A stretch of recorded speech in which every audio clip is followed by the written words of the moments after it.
Ujumbe wetu tunaupata kwenye Injili ya Marko sura ile ya 16 mstari ule wa 19 mpaka 20.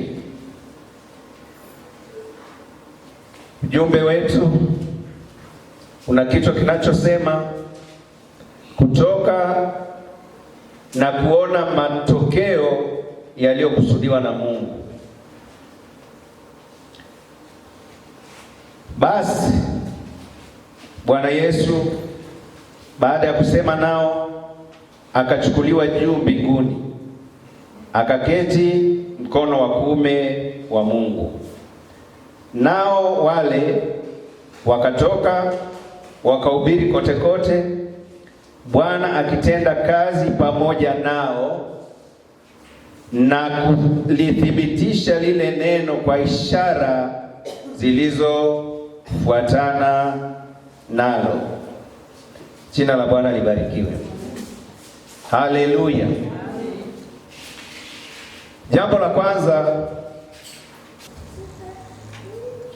katika somo hili, jambo la kwanza kabisa tutaangalia umuhimu au ulazima wa kutoka.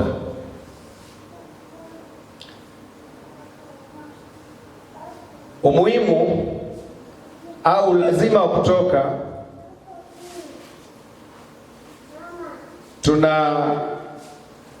uangalia katika maeneo yafuatayo. Eneo la kwanza ni uhitaji mkubwa unaotulazimisha kutoka. Na ukisoma kwenye kitabu cha Ufunuo sura ya 5 mstari wa 4 na ule wa 5, tunaona ulazima uliomfanya Yesu na yeye akatoka kule mbinguni akaacha utukufu.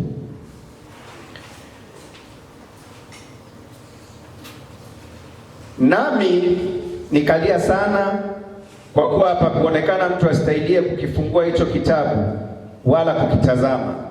Na mmojawapo wa wale wazee akaniambia, usilie, tazama simba aliye wa kabila ya Yuda, shina la Daudi, yeye ameshinda apate kukifungua kile kitabu na zile muhuri zake 7. Haleluya.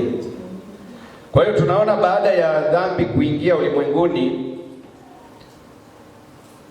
kukahitajika mtu atakayesimama. Na hapa Yohana alivyofunuliwa hakuona mtu ambaye angeweza kusimama kwenye lile bonde na kuleta upatanisho. Na maandiko yanasema akalia sana, kwa sababu hapakuonekana mtu. Lakini maandiko yanasema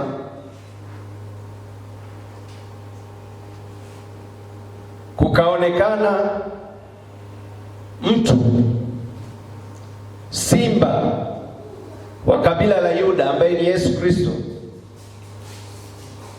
akawa tayari kutoka kwa ajili ya kuja ulimwenguni kwa ajili ya kuwaokoa wanadamu na dhambi zao. Kwa hiyo tunaona Yesu mwenyewe alitoka kule mbinguni, na Yesu alikuwa ni Mungu kwa 100%, lakini akakubali kuja kufanyika mwanadamu kwa muda ili aweze kuwaokoa wanadamu.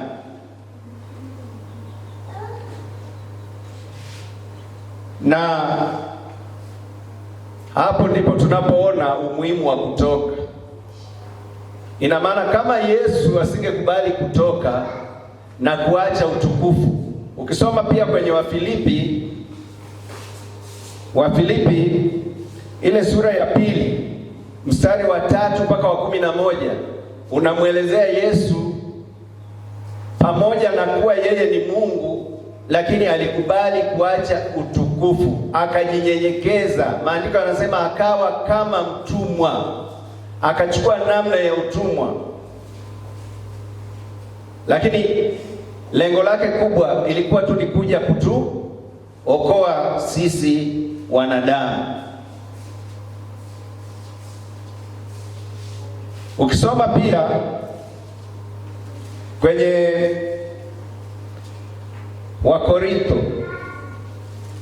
Wakorintho wa kwanza 9:16 tunasoma hivi: maana ijapokuwa naihubiri Injili, sina la kujisifia, maana nimewekewa sharti, tena ole wangu nisipoihubiri Injili.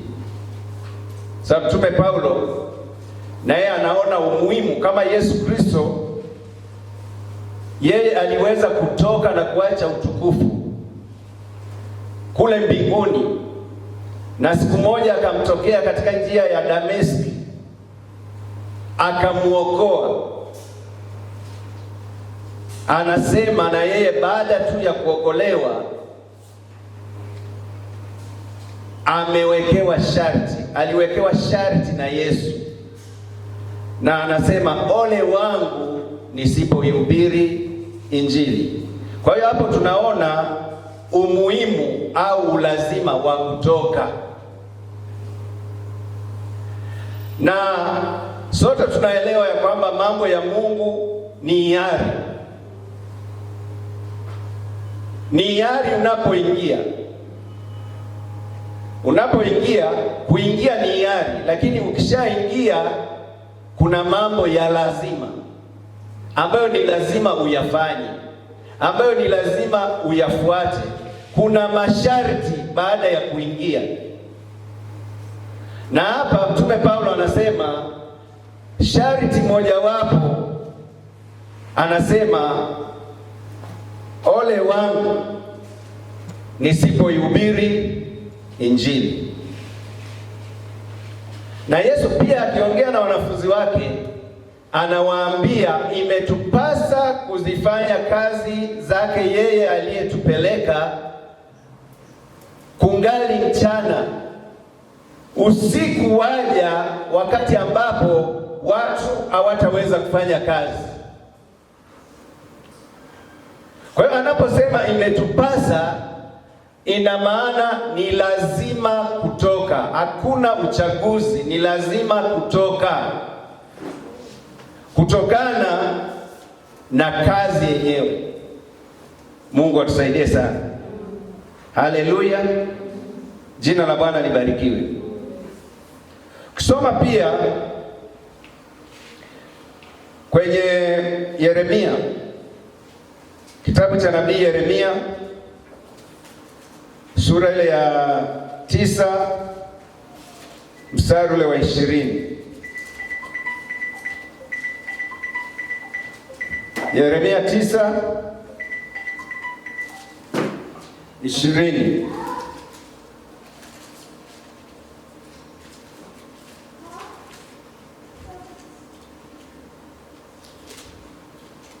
Tunasoma hivi: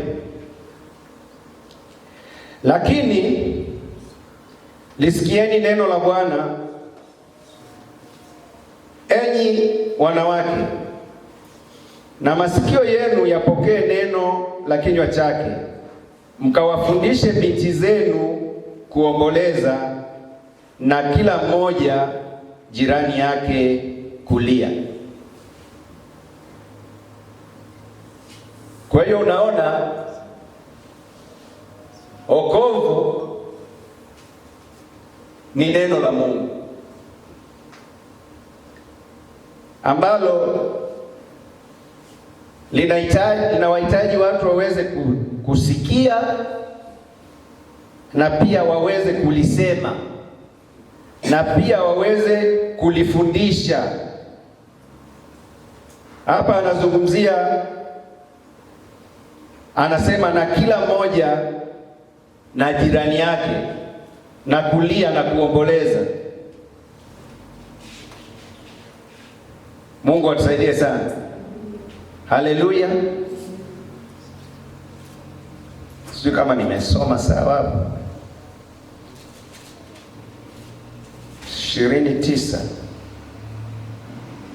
29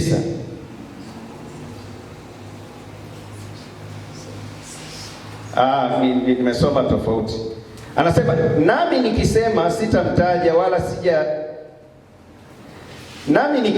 sitamtaja wala sitasema tena kwa jina lake, basi ndipo moyoni mwangu kumekuwamo kama moto uwakao uliofungwa ndani ya mifupa yangu, nami nimechoka kwa kustahimili wala siwezi kujizuia.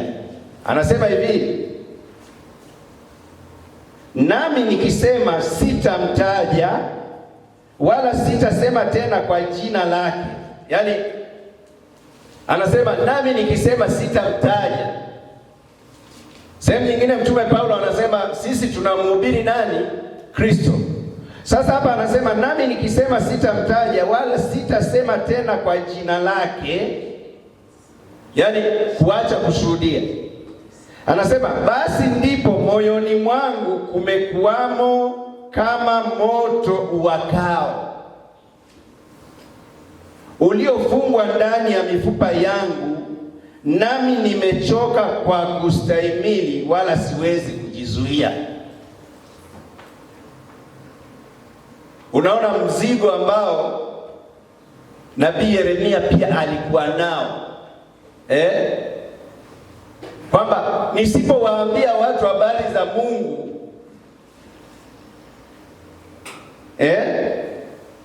tafakari sana juu ya mstari huu. Anasema nami nikisema sitamtaja wala sitasema tena kwa jina lake, basi ndipo moyoni mwangu kumekuwamo kama moto uwakao. Yaani Yeremia anasema asiposema neno la Mungu, yaani ndani yake kunakuwa kama moto unaowaka.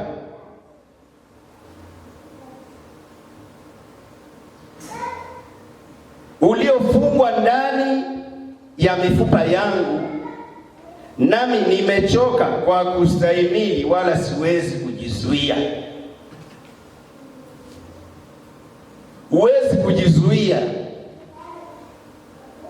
kuhusiana na kumtaja Mungu wako, kuhusiana na watu ambao wanapotea. Naona Nabii Yeremia alikuwa na mzigo huo, na anasema yeye Mungu alimweka kuwa nabii wa kubomoa, kuvunja, kuharibu na kisha kujenga tena na kisha kutengeneza. Kwa hiyo anasema yeye hawezi akajizuia. Haleluya. Kwa hiyo hapo tunaona umuhimu au lazima wa kutoka na kuona matokeo yaliyokusudiwa. Tunaona mitume walitoka na maandiko yanasema Bwana akalithibitisha neno lile kwa miujiza na ishara zilizofuatana nalo. Kwa hiyo ni muhimu kutoka. Jambo la kwanza kabisa, kwa sababu tunajifunza hili somo kwa sababu ya umuhimu wake, yaani ni muhimu kutoka. Na sehemu nyingine tutaona kwenye point kadri tunavyoendelea huku kwenye eneo ambalo tutazungumzia vikwazo vya kutoka na jinsi ya kuvuka.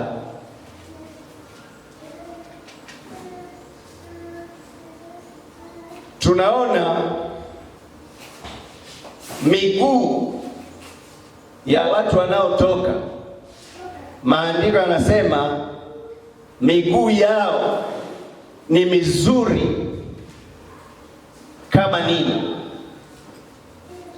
Kwenye Warumi 10:12-13 unaona hizo sababu za kutoka. Unapotoka miguu yako inakuwa ni miguu ya baraka kwa wale unaowaendea. Warumi 10. Haleluya. Warumi 10:12-15 tunasoma hivi.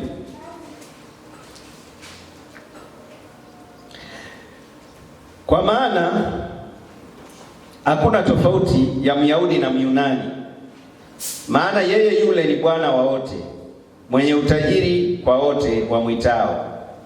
Kwa kuwa kila atakayeliitia jina la Bwana ataokoka. Basi wamwiteje yeye wasiyemwamini? Tena wamwaminije yeye wasiyemsikia? Tena wamsikieje pasipo mhubiri? Tena wahubirije wasipopelekwa? Kama ilivyoandikwa, ni mizuri kama nini miguu yao wahubirio habari ya mema. Ni mizuri kama nini miguu yao wahubirio habari ya mema. Unajua hata tu mithali za kawaida au misemo ya kawaida wanasema ya kwamba mguu wa kutoka una baraka. Sijui kama umewahi kusikia hiyo. Mguu wa kutoka una baraka. Huwezi kulinganisha na mguu usiotoka. Na wengine wakasema riziki ya mbwa iko miguuni pake. Yaani mbwa mpaka atoke ndipo atakapopata nini? Riziki yake. Hapo tunaona umuhimu wa kutoka. Ina maana kama mbwa asipotoka hawezi pia kupata nini? Riziki yake. Kwa hiyo hata miguu ya watakatifu wanaotoka kwa ajili ya Injili, maandiko yanasema ni mizuri kama nini. Na sehemu nyingine anasema mahali ambapo miguu yenu inakanyaga nimewapa kumiliki. Kwa hiyo unapotoka, lile eneo ambalo umeliendea tayari linatekwa, linakuwa chini yako, linakuwa chini ya mamlaka yako.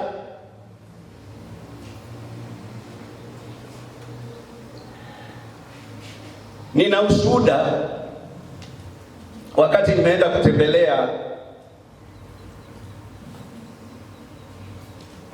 madarasa ya chuo chetu cha Biblia, na tulienda mahali ambapo darasa limeanzishwa ni porini kabisa, ambako wanaishi wafugaji na hata Kiswahili hawajui. Na tulipoenda huko, kila mahali unapoenda Roho wa Mungu anakuongoza kusema ujumbe wote kulingana na eneo lenyewe. Nilipofika kule, nilipokaribishwa, tumekuta watu wameandaliwa, na nilipokaribishwa kusema neno, kitu ambacho nimegundua kila mahali ninapoenda, Roho wa Mungu ananiongoza kusema kitu kulingana na mazingira yenyewe ya wale watu.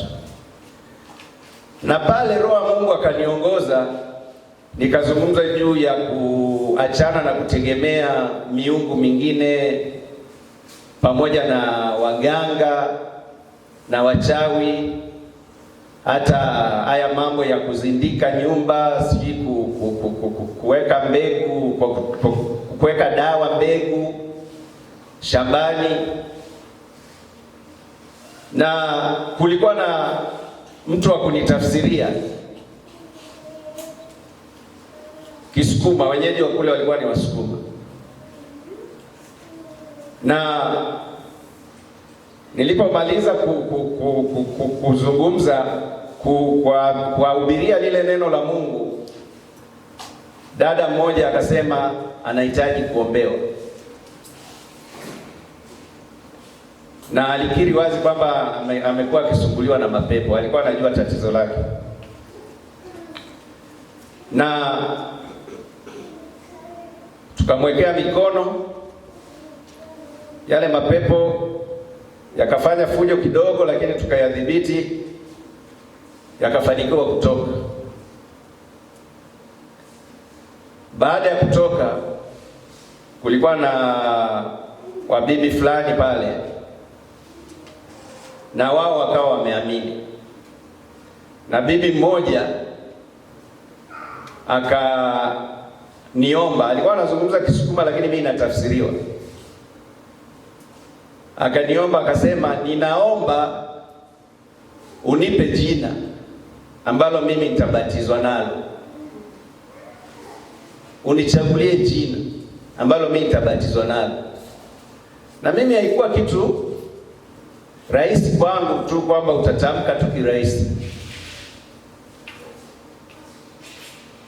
lakini nikamwambia ngoja nitafakari kidogo, nisikilize ni jina gani ambalo litakufaa. Na baada ya kuwa na tafakari fupi, jina lililonijia ni Naomi.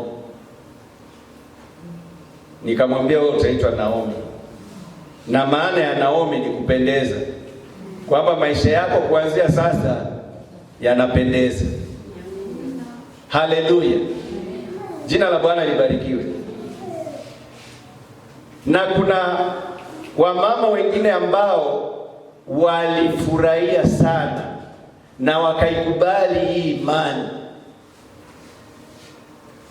Na uzuri, tulikuwa na mchungaji mwenyeji pamoja na yule mwenyeji wetu, na uzuri yule mchungaji alikuwa na maono, anasema kwamba anatafuta kiwanja kwenye yale maeneo aanzishe kanisa ambako wale washarika hawana huduma yoyote ya karibu ya kanisa, ila bahati nzuri yule mshirika wake ndio alienda kule, alihamia kule.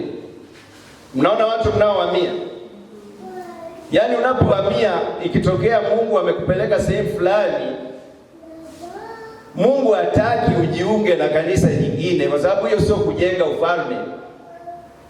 Unapokuwa kule, anza kanisa, alafu unaleta taarifa kwa uongozi wako kwamba umeanza kanisa, na uongozi wako unapokuja kule kukutembelea, ndio inatokea sasa kama hivi ambavyo iliweza kutokea.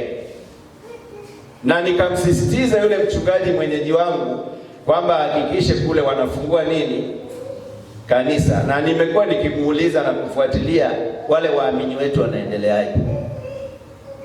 Sasa hebu fikiria kama tusingeenda.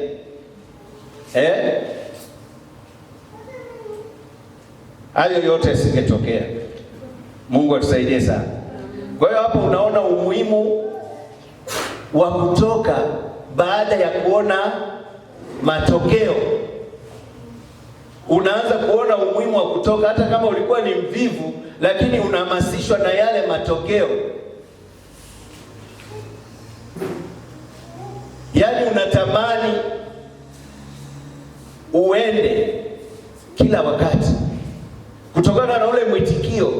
Yaani kwenye hizi safari, hata sehemu nyingine nimeenda, watu wengine ambao hata ukuwategemea, hata watu wengine ambao walikuwa hawategemei walijitokeza.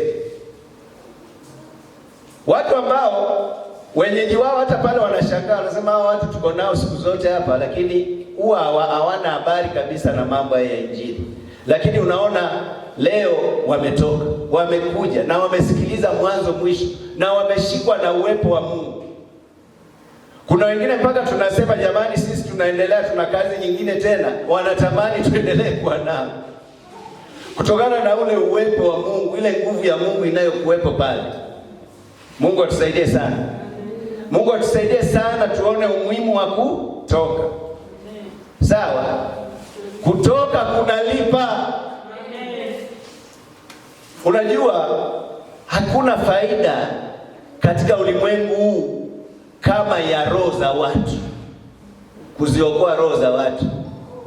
Yaani hiyo ni faida kubwa kuliko kitu kingine chochote, kuliko utajiri wowote ule wa ulimwengu huu. Ndio maana Yesu akasema, ni faida gani mtu kuupata ulimwengu wote alafu apate hasara ya nafsi yake? Anasema mtu atatoa nini badala ya nafsi yake? Hakuna mbadala wa nafsi zinazopotea. Kwa hiyo unaweza ukawa ni tajiri wa nafsi zilizookolewa. Haleluya. Yaani hivi vitu vingine ni upofu wa shetani tu, amewapiga watu. Hii kufukuzana na mambo ya maisha haya. Yaani ukifunuliwa, wote waliofunuliwa walihesabu haya kuwa kama mavi, yaani takataka. Ndio maana mimi mtu asijivune eti kwa sababu yeye ni milionea au yeye ana cheo au yeye sijui ana kitu gani. Yaani hayo kwa Mungu ni mavi tu, si chochote, si lolote. Mtume Paulo aligundua hilo, akasema, kwa ajili ya uzuri usio na kifani wa kumjua Kristo, niliyahesabu haya mengine kuwa kama mavi. Anasema mavi kabisa, yaani takataka. Yaani hizi hela na hivi vitu ni takataka tu, kwa sababu zinatusaidia tu kwa muda mfupi humu, lakini huwezi kulinganisha na nafsi za watu. Nafsi za watu ni za thamani, na ndio maana maandiko yanasema anapookoka tu mtu mmoja, mbingu zinasimama. Kwa mwenye dhambi mmoja tu anapotubu, mbingu zinasimama. Hiyo ni kuonyesha thamani ya nafsi za watu. Na nafsi za watu, wawe ni wa mjini au kijijini, zote ni sawa. Na kijijini sasa ndio watu wana kiu kuliko watu wa mjini ambao sasa hivi wamejikinai. Mimi hapa watu hawaniheshimu, lakini nikienda vijijini huko ndani watu wananiheshimu, japo wanakuwa wameniona kwa mara ya kwanza. Kuna wengine ninakutana nao ni kwa mara ya kwanza, na ninapofika kule ninawaambia tu kwamba hakuna aliyetegemea kwamba tutakutana na ninyi, lakini mipango ya Mungu. Na kwa sababu Mungu amepanga niweze kukutana na nyie, basi ni vizuri huu muda ambao Mungu ametupatia tukautendea haki. Mimi nikawaletea injili ambayo itawagusa, lakini na ninyi mkafanya uamuzi wa kumpokea Yesu kuwa Bwana na Mwokozi wa maisha yenu. Na watu wengi wanaokoka. Unajua mimi sasa hivi nimeanza kuumbiwa kiu nyingine kabisa ya yaani ya kwenda ndani kule vijijini ambako watu yaani mpaka tunatafuta watu wa kututafsiria. Kuna watu hawajui hata Kiswahili. Lakini tumeona hayo matokeo baada ya kutoka. Kwa hiyo ni muhimu na kuna ulazima wa kutoka. Na tayari tunayo vielelezo vya watu waliotoka. Tayari tumeona mitume walitoka na Bwana akalithibitisha lile neno kwa miujiza na ishara. Tumeshasikia kwamba Ibrahimu pia alitoka na Mungu akumpungukia. Na unaona Yesu anasema ya kwamba yeyote anayekubali kuacha, iwe ni familia yake, mashamba au kitu chochote kwa ajili ya injili, atapokea mara 100 hapa, yani kwa 100%. Mahitaji yake ya muhimu hapa atayapokea. Mahitaji yake yote ya msingi atayapokea. Lakini sio tu mahitaji yake ya msingi hapa atayapokea, lakini baadaye atarithi uzima wa milele. Na ndio maana Yesu alipowatuma wanafunzi wake aliwaambia, msichukue chochote, msichukue mkoba wala fedha, nendeni. Na walipoenda, kwa sababu aliwaambia mtendakazi anastahili nini? Posho lake. Walipoenda kule, na sehemu nyingine anasema hakuna askari aendaye vitani kwa gharama zake mwenyewe. Na walipoenda, waliporudisha taarifa kwa Yesu, walipotoa tathmini ya kile kilichotokea, Yesu anawauliza, kule mlikoenda mlipungukiwa na kitu chochote? Wanasema hapana, kuonyesha kwamba Mungu anashughulika na mahitaji yao yote ya msingi. Mungu atusaidie sana. Haleluya, jina la Bwana libarikiwe. Kwa hiyo kuna watu waliotoka. Filipo alitoka akaenda Samaria, mji wa mapepo, miujiza ikafanyika ya kupita kawaida kule. Yule mchawi Simeoni akaokoka, ambaye alikuwa anawashangaza watu na watu walikuwa wanamwabudu kwamba yeye ni Mungu, lakini akaokoka, akatupa uchawi wake, akaokoka, akampokea Yesu. Ni kwa sababu Filipo alitoka, alikuwa na miguu yenye utayari wa kutoka. Lakini kuna kutoka kwa mtu binafsi, lakini kuna kutoka kijumuiya, kama ambavyo tumesoma kwenye Marko 16:20, anasema wakatoka kwa pamoja. Jambo lile kwa sababu walilifanya kwa umoja, kwa mapatano, likawapa matokeo. Haleluya, jina la Bwana libarikiwe.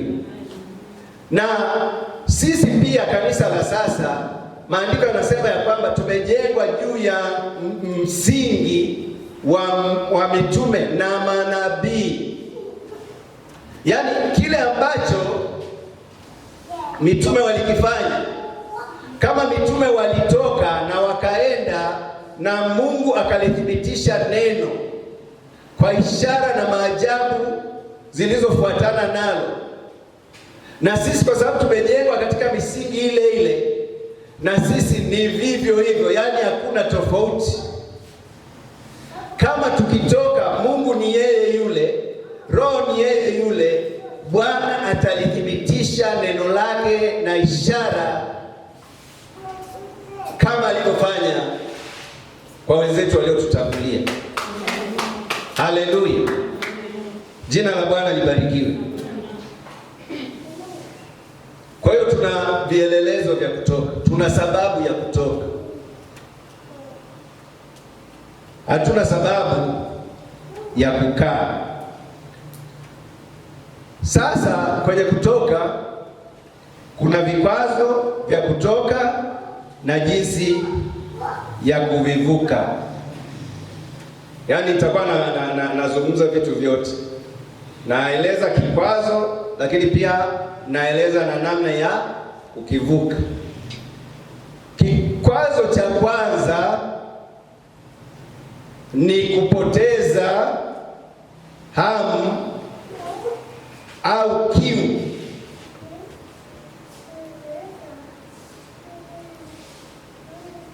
ya kutoka na kuwafanya wengine kuwa wanafunzi.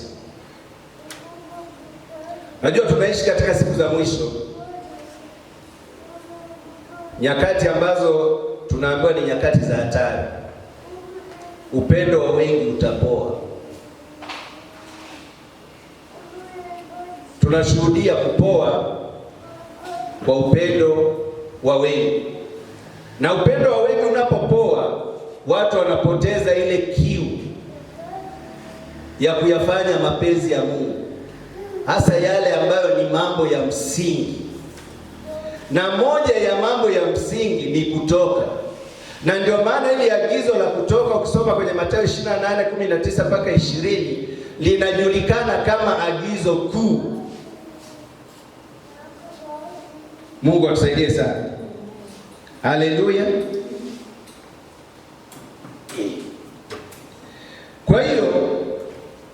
watu wamepoteza kiu au hamu katika maeneo mengi, na eneo mojawapo ni kutoka na kushuhudia na kupeleka habari njema.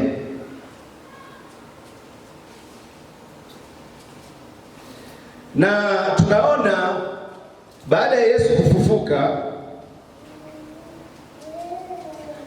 na kusema nao, kazi kubwa aliifanya kwa ajili ya kuhakikisha ya kwamba wanafunzi baada ya kuondoka wanakuwa na hiyo shauku au hamu ya kutoka. Haleluya, jina la Bwana libarikiwe. Na ushuhuda ambao kanisa la siku za kwanza walikuwa nao baada ya kutoka, tunaona wao walitiwa moyo au shauku yao ilitokana na uthibitisho kwamba Yesu amefufuka. Yaani kilichowapa nguvu mitume ni kwa sababu wao wenyewe walikuwa mashahidi wa kufufuka kwa Yesu. Lile jambo alikuwa dogo kwao, liliweza kukaa ndani ya mioyo yao, liliweza kuwakamata na kuwashika. Na ndio maana tunaona hata Petro kwenye hotuba zake anasema hivi, kwenye ile Matendo 3:18 na kuendelea, anasema tubuni basi mrejee, ili zipate kuja nyakati za kuburudishwa. Na anawaambia kosa walilolifanya, anawaambia yule Yesu mkamsulubisha, lakini Mungu akamfufua siku ya tatu. Haleluya! Kwa hiyo wao hawakuwa na ujumbe wenye ufundi sana na ushawishi, wala hawakuwa wanahubiri kuhusiana na theolojia labda ya hali ya juu sana, lakini wao mahubiri yao, ujumbe wao ulikuwa ni mwepesi tu, kwamba Yesu aliyekuja hapa ulimwenguni akapata mateso ya msalaba, akafa, akazikwa, na siku ya tatu akafufuka.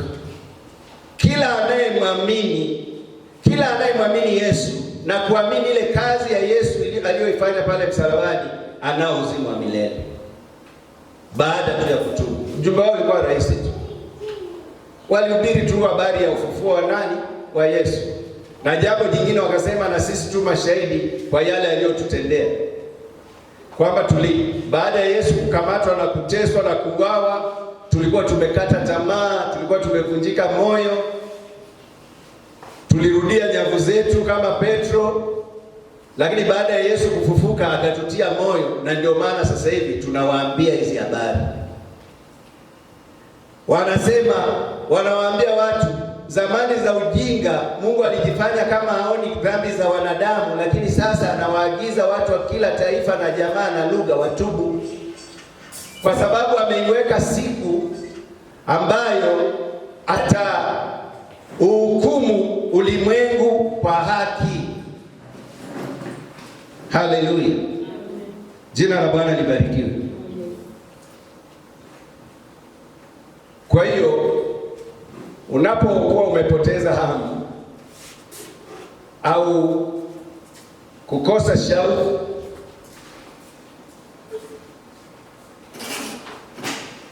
yuko Yesu ambaye anarejesha hiyo shauku, anaweza kukurejeshea. Haleluya, jina la Bwana libarikiwe. Alafu jambo jingine ni kutokuelewa, au changamoto nyingine inayoweza kufanya watu wasitoke ni kutokuelewa cha kufanya. Kutokuelewa cha kufanya kulingana na hicho ambacho kinatakiwa kifanyike.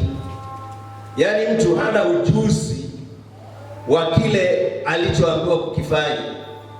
Tuko pamoja? Haleluya.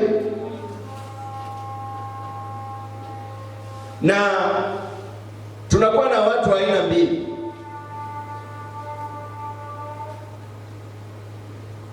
Kuna wanaoelewa wakiwa wachanga, kama yule mwanamke Msamaria. Tunaona yeye alielewa cha kufanya baada tu ya kuokoka. Maandiko yanasema baada ya kuokoka yule mwanamke akauacha mtungi wa maji. Haleluya. Kumbuka kwamba alienda kisimani kuteka nini? Maji. Lakini baada ya kuokolewa na Yesu, maandiko yanasema akauacha mtungi wake pale kisimani. Sababu ya kuuacha, aliona ulazima na thamani za nafsi za watu zinazopotea.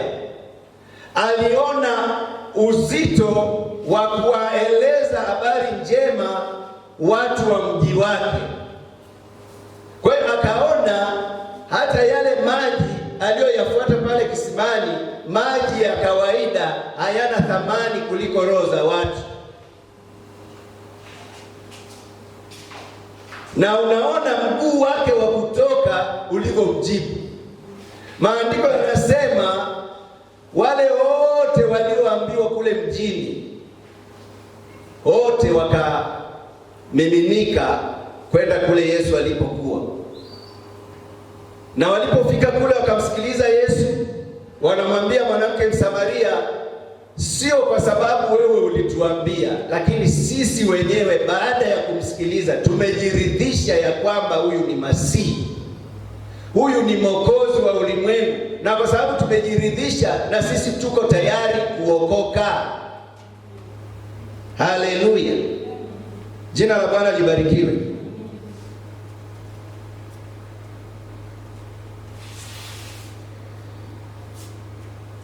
Kuna pia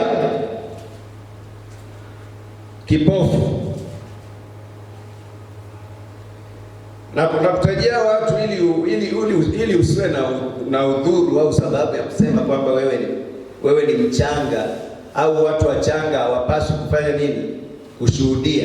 Hapa nakuonyesha watu wachanga. Nimeanza na wewe mwanamke Msamaria, lakini ngoja tusome pia habari za huyu kipofu. Baada ya kuokolewa tu aliwashuhudia watu wazito wale waliokuwa wapinzani wa Yesu, waandishi na Mafarisayo. Aliwapa Injili, aliwapiga Injili mpaka wakataka kumfanyia vibaya. Mungu atusaidie sana. Yohana 9:17 na mstari wa 24 mpaka 27. 9:17 tunasoma hivi: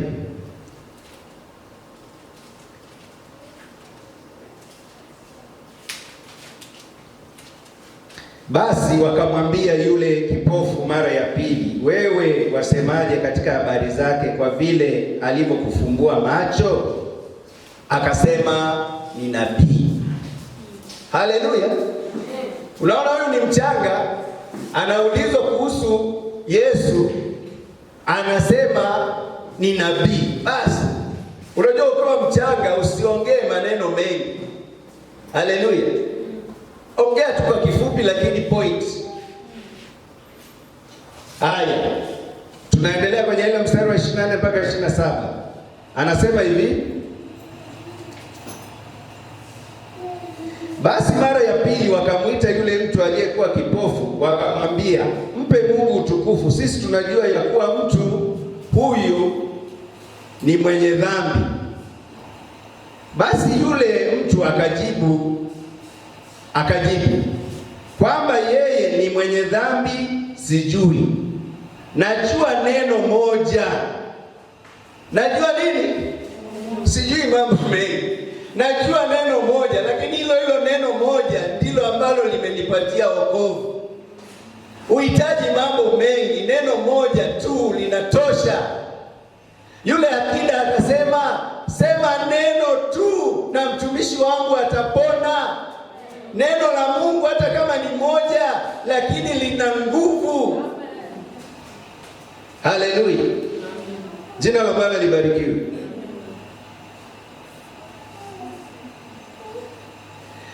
Anasema,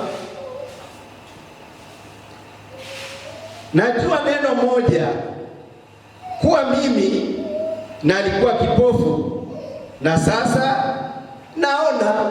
Full stop. Ninyi mnaanza kudadisi, sijui huyo mtu ni mwenye dhambi, asiye aliyekuponya, wewe umeponywa na Mungu. Anasema mimi najua neno moja, na alikuwa kipofu na sasa ni mzima. Basi wakamwambia, alikutendea nini? Alikufumbua macho jinsi gani? Akawajibu, nimekwisha kuwaambia wala hamkusikia. Mbona mnataka kusikia tena? Ninyi nanyi mnataka kuwa wanafunzi wake? Hapo ndio aliwamaliza. Mbona mnadadisi neno? Mbona mnamuulizia Yesu? Lengo lenu ni nini? Na ninyi mnataka kuwa wanafunzi wake? Hapo ndio aliwamaliza, kwa sababu wao walikuwa kinyume, wala hawakuwa na yani hawakuwa na nia ya kuwa wanafunzi wa Yesu, ila walikuwa tu ni wakosoaji wa Yesu. Na unaona walichokisema. Basi wakamshtumu wakasema, wewe u mwanafunzi wake yule, sisi tu wanafunzi wa Musa. Mungu atusaidie sana. Haleluya. Jina la Bwana libarikiwe. Kwa hiyo unaona ushuhuda ambao ulitolewa tu na watu walioonekana kama ni wachanga, lakini ukawa na matokeo. Yaani hakuna cha kuzuia Mungu kuokoa. Kwa hiyo hatutakiwi kujidharau. Haleluya. Unaona huyu kipofu aliwatoa jasho, aliondoka pale hawawezi. Yaani kama ilikuwa nini mnaita mdahalo. Aliwashinda. Sababu mwisho wake wakachukia tu. Na mara nyingi watu huwa wakishindwa wanakimbilia kuchukia. Mungu atusaidie sana. Haleluya. Jina la Bwana libarikiwe.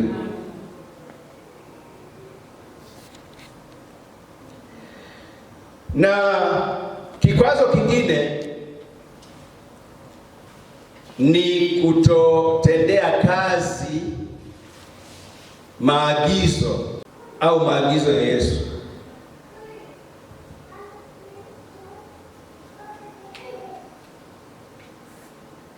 Na Yesu katika mafundisho yake kwenye ile Mathayo 7:24-27 alitoa mfano wa watu wawili ambao waliamua kujenga nyumba. Wote walikuwa na mradi wa kujenga nyumba, walikuwa na project ya kujenga nyumba. Lakini tunaona Yesu alitoa huo mfano wa kujenga nyumba, alitoa tu mfano wa mradi mmoja wa kujenga nyumba. Lakini lengo lake la yeye kufundisha, alikuwa anamaanisha ya kwamba chochote kile ambacho mtu ameamua kukifanya kama kujenga nyumba, huo ni mradi ambao unatakiwa ufanyike ili uweze kufanikiwa, unatakiwa ufanyike kwa maelekezo ya neno la Mungu. Ndio maana akasema mtu anayeyasikia maneno yangu na kuyafanya atafananishwa na mtu mwenye busara aliyejenga nyumba yake juu ya mwamba, na mvua ziliponyesha, pepo zilipovuma, dhoruba zilipopiga ile nyumba haikuweza kuanguka, iliweza kustahimili kwa sababu ilijengwa juu ya mwamba, juu ya msingi, na mwamba huo ni neno la Mungu. Lakini kwa upande mwingine anasema yeyote anayeyasikia maneno yangu asiyafanye. Unaona, maandiko yanasema wakaenda kote kote, na Bwana akalithibitisha neno kwa ishara zilizofuatana nalo. Kwa hiyo tunaona hawa mitume walifanya neno la Mungu kama lilivyowaelekeza. Tatizo tulilonalo ni kwamba watu wanaweka neno la Mungu pembeni, kama yule mpumbavu ambaye alikuwa anaelewa kabisa kinachohitajika, kwa sababu hata kama angekuwa hana elimu hii ya darasani ya ujenzi wa nyumba ili iweze kusimama, kwamba inatakiwa kuwa na msingi imara, lakini alikuwa na neema nyingine ambayo Mungu alimpatia macho ya kuona. Inawezekana wakati hawa ndugu wote wanajenga nyumba zao, inawezekana kabisa huyu mpumbavu na yeye alipita kwa yule mwenye busara, akaona jinsi huyu mwenye busara alivyoanza kujenga nyumba yake. Aliona, lakini akapuuza. Mungu atusaidie sana. Kwa hiyo hatuwezi kuona matokeo kama hatuko tayari kutendea kazi. Na sababu kubwa za watu kuacha kushuhudia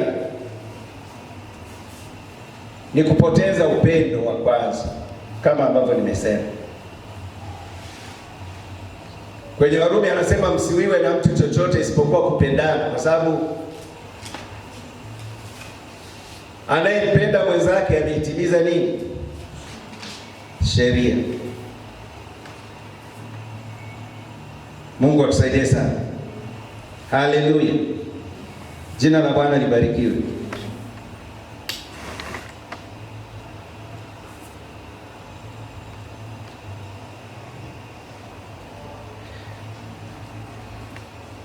Sababu nyingine ni kwamba tunatoka kwa sababu kuna maeneo mengi kila upande yanayotuhitaji. Mtume Paulo akasema, ninawiwa na Wayahudi, ninawiwa na Wayunani, ninawiwa na watu mbalimbali. Na kwa sababu ninadaiwa niwapelekee Injili.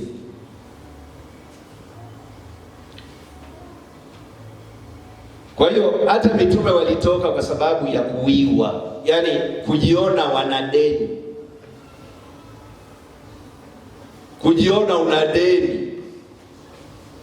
Mtume Paulo katika safari zake zote alikuwaga anawiwa, lakini wakati mwingine anasema nilitamani kuja kwenu lakini nikashindwa, kwa sababu aliona anawiwa, yaani anaona hamna kitu kingine ninachodaiwa isipokuwa tu ni kupeleka Injili.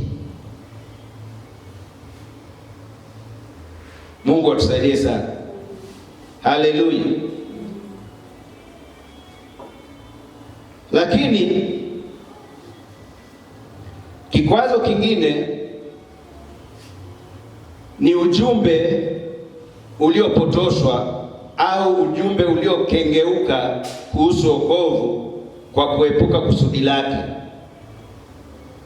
Yesu alipozaliwa tunaona Mariamu aliambiwa kabisa na malaika kwenye ile Mathayo 1:21.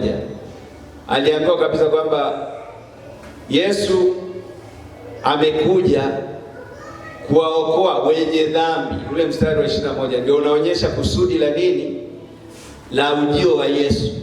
Lakini sasa ujumbe unaohubiriwa na watumishi mbalimbali ambao wanadhaniwa ni watumishi wa Mungu au ambao wanajiita wao ni watumishi wa Mungu, au waelekezi watu kwenye kutengeneza, kwenye kutubu, lakini unawaelekeza watu kwenye mali za dunia hii, vitu vya dunia hii, mafanikio ya dunia hii.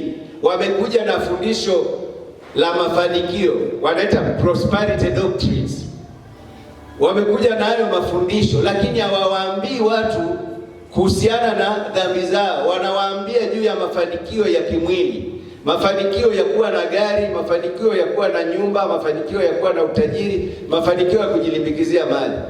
Kuwa na mali ni jambo la baraka, hata Mungu anatutakia tuwe na mali. Lakini Yesu hakuja kwa kusudi hilo. Yesu anasema kwenye ile Mathayo 6:33, anasema tafuteni kwanza ufalme wa Mungu na haki yake, nayo mengine mtazidishiwa. Kwa hiyo hivyo vitu ni ziada, lakini sio lengo. Lengo la Yesu kuja ilikuwa ni kwa ajili ya nafsi za watu, kuokoa nafsi. Kwa hiyo moja ya mambo ambayo ni kikwazo cha watu kutoka na kuokolewa, kwa sababu watu wengi wamesimama au wamelishwa matango pori ya kwamba Yesu alikuja kuwabariki tu kwenye baraka hizi za kimwili. Na ndio maana unashuhudia sasa hivi kuna watu kila siku wanahama kutoka dhehebu hili na kwenda dhehebu jingine, wakitafuta hiyo miujiza, wakitafuta kutimia kwa hizo ahadi za uongo ambazo watu wengine wamewaambia. Wanafanya hivyo kwa sababu wamepokea ujumbe uliokengeuka, ujumbe ambao sio sahihi. Mungu atusaidie sana. Kwa hiyo hicho ni kikwazo pia. Yaani wamegeukia injili nyingine, na Mtume Paulo alisema kama mtu akihubiri injili nyingine basi na alaaniwe.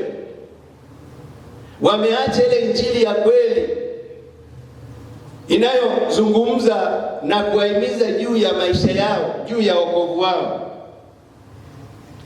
Lakini kikwazo kingine ni kuwahukumu wenye dhambi. Na tunawahukumu wenye dhambi kwa kuwaita wao ni najisi. Unaona yale maono ambayo Petro aliletewa, maono ya wanyama, kile kitambaa ambacho kilikuwa kimejaa wanyama, na Petro anaambiwa chinja hawa wanyama ule. Anasema mimi haijawahi kutokea katika maisha yangu, hivi vitu ni najisi. Lakini anaambiwa usiviite najisi vitu ambavyo vimetakaswa na Mungu. Usiwaite najisi wanyama ambao wameungwa na Mungu na Mungu amewatakasa. Lakini hayo maono Petro alikuwa ameletewa, Mungu hakuwa analenga kuzungumzia wanyama. Alikuwa na ujumbe kwamba ninyi Wayahudi mmekuwa mkiwadharau watu wa mataifa, mnawaita najisi, mnawaita wasiotahiriwa. Lakini Yesu Kristo, ninyi Wayahudi mlikuwa tu ni mahali pa kuanzia wokovu ambao Yesu Kristo ameuleta. Ninyi ndio mlipata nafasi ya kwanza, mahali pa kuanzia, lakini Mungu alikuwa na mpango wa kuwafikia watu wote. Na kwa sababu hiyo sasa, hata hao unaowaita najisi, mimi nimewatakasa.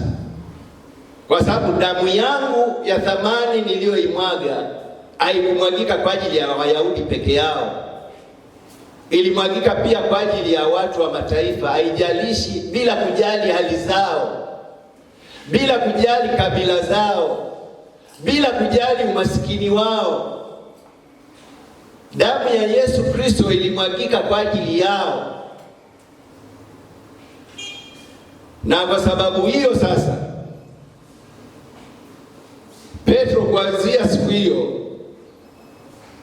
mtazamo wake ukabadilika, na akapewa sababu ya kuonyeshwa yale maono, kuletewa yale maono. Akaambiwa kuna mtu yuko anakuja, utaambatana naye uende kwa Kornelio, mtu wa mataifa ambaye wewe unamuita najisi. Nenda kule, utamwambia yampasayo kutenda. Na Petro akatii bila hata kuwauliza Wayahudi wenzake, kwa sababu angewauliza Wayahudi wenzake wasingekubaliana naye, wangeweza kumwambia hata maono sio ya Mungu, ni maono ya kishetani tu. Lakini yeye kwa sababu ndio alikuwa amefunuliwa na yeye ndio alikuwa na huduma ya kwenda kule, yeye ndiye ambaye angedaiwa, kama Mtume Paulo anavyosema, ole wangu nisipohubiri Injili. Kwa sababu yeye ndiye angedaiwa, unaona, akachukua hatua ya kwenda. Na tunaona alipoenda, maandiko yanasema kwamba miguu yake, kwa sababu ilikuwa ni mizuri, maandiko yanasema alipofika kwa Kornelio, Kornelio akampokea kwa uzuri kabisa, kama mheshimiwa ambaye alikuwa anasubiriwa. Na Kornelio kwa kutokuelewa kwake akaanza kumsujudu. Lakini Petro anamwambia, mimi ni mwanadamu kama wewe tu, na mimi pia namsujudu Mungu. Kornelio anamwambia, sisi tumeshajiandaa tayari. Haleluya! Maandiko yanasema maandalio ya moyo ni ya mwanadamu, bali jawabu la ulimi hutoka kwa Bwana. Kornelio anasema sisi tumejiandaa, mimi nimejiandaa na watu wangu na watu wote wa nyumbani mwangu tumejiandaa. Tulikuwa tunakusubiri tu, na kwa sababu hiyo tuko tayari. Haleluya! Jina la Bwana libarikiwe. Anasema tuko tayari kusikia kile ambacho Mungu amekuambia. Ni faraja kubwa kuona kuna watu kama Kornelio ambao wako tayari, baada ya watu wengine kukataa Injili. Kuna watu, sikiliza, huu ni ujumbe wa kukutia moyo wewe ambaye umekata tamaa kwamba nimeshuhudia vya kutosha, naona kama vile watu hawanielewi. Wako watu kama Kornelio ambao Mungu amewaandaa. Usichoke. Haleluya! Wako watu wenye kiu, wako watu wanaohitaji kushibishwa, wenye njaa ya neno la Mungu. Na unaona kilichotokea kunapokuwa na kiu. Maandiko yanasema Petro alipoanza tu kusema neno la Mungu, hata kabla hajamaliza,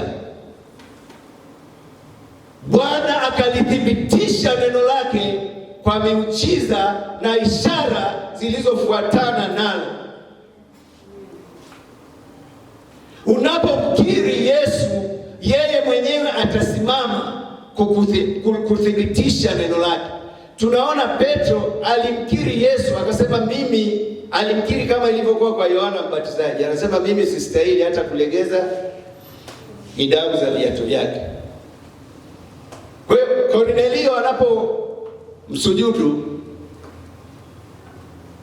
anasema, hapana, mimi ni